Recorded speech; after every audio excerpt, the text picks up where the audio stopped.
कनुप्रिया, मंजरी, परिणय, तुम मेरे कौन हो? तुम मेरे कौन हो कनु? मैं तो आज तक नहीं जान पाई।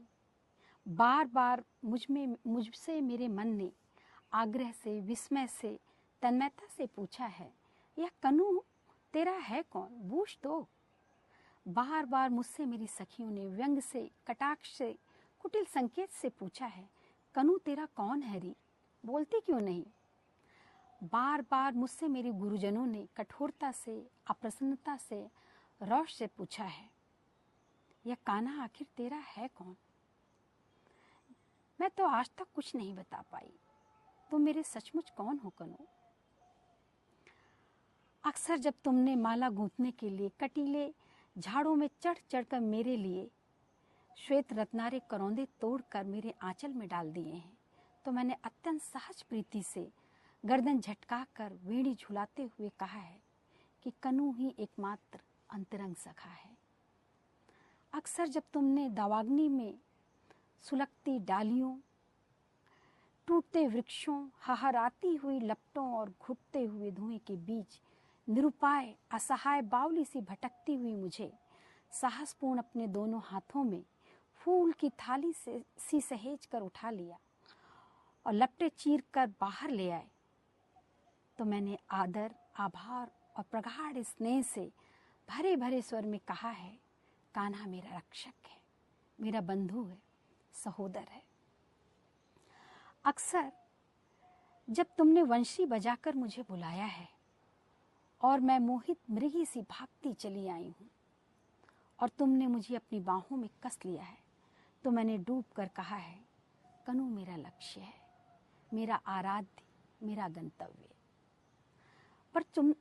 पर जब तुमने दुष्टता से अक्सर सखी के सामने मुझे बुरी तरह छेड़ा है, तब मैंने खींचकर आंखों में आंसू भरकर शब्द खा खा कर सखी से कहा है, कान्हा मेरा कोई नहीं है, कोई नहीं है, मैं कसम खाकर कहती हूँ, मेरा कोई नहीं है।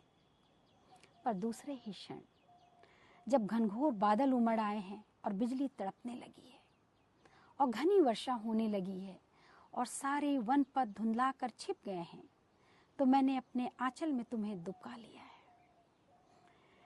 तुम्हें सहारा देकर अपनी बाहों में घेर कर गांव की सीमा तक तुम्हें ले आई हूँ। और सच सच बताऊं तुझे कनु सांवरे, उस समय मैं बिल्कुल भूल गई हूँ कि मैं कितनी छोटी हूँ और तुम वही कान्हा हो जो सारे वृंदावन को जल प्रलय से बचाने की सामर्थ्य रखते हो। और मुझे केवल यही लगा है कि तुम एक छोटे से शिशु हो, असहाय, वर्षा में भीग भीग कर मेरे आंचल में दुबके हुए।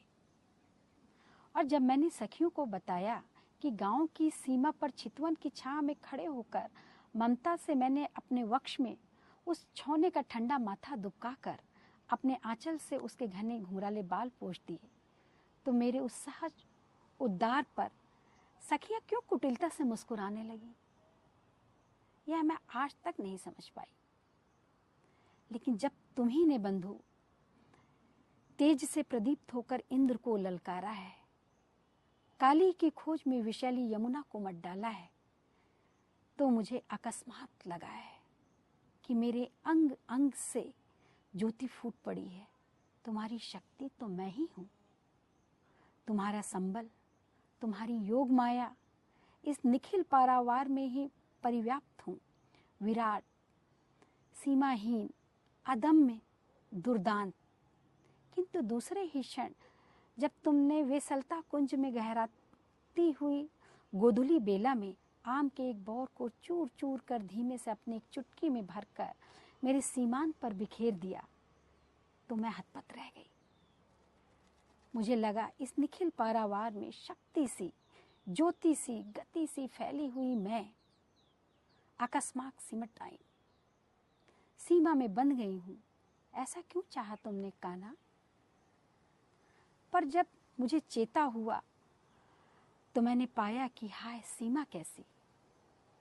मैं तो वह हूँ जिसे दिग्वधु कहते हैं, कालवधु, समय और दिशाओं की सीमाहीन पगडंडियों पर अनंत काल से अनंत दिशाओं में तुम्हारे साथ साथ चलती रही हूं, चलती चली जाऊंगी। इस यात्रा का आदि ना तो तुम्हें स्मरण है ना मुझे, और अंत तो इस यात्रा का है, और अंत तो इस यात्रा का है ही नहीं मेरे सहयात्री।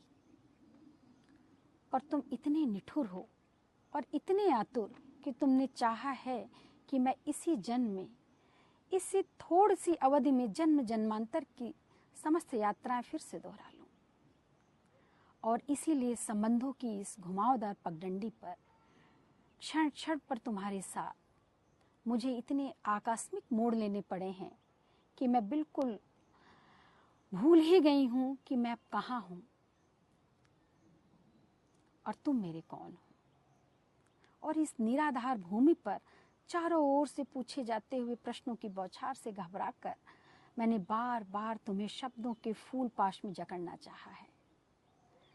सखा, बंधु, आराध्य, शिशु, दिव्य, सहचर, और अपने को नई व्याख्याएं देनी चाहिए। सखी, साधिका, बांधवी, माँ, वधू, सहचरी, और मैं बार बार नए रूपों में उमड़ उमड़ कर तुम्हारे तट तक आई, और तुमने हर बार अथाह समुद्र की भांति मुझे धारण कर लिया, विलीन कर लिया। फिर भी अकूल बने रहे मेरे सांवले समुद्र।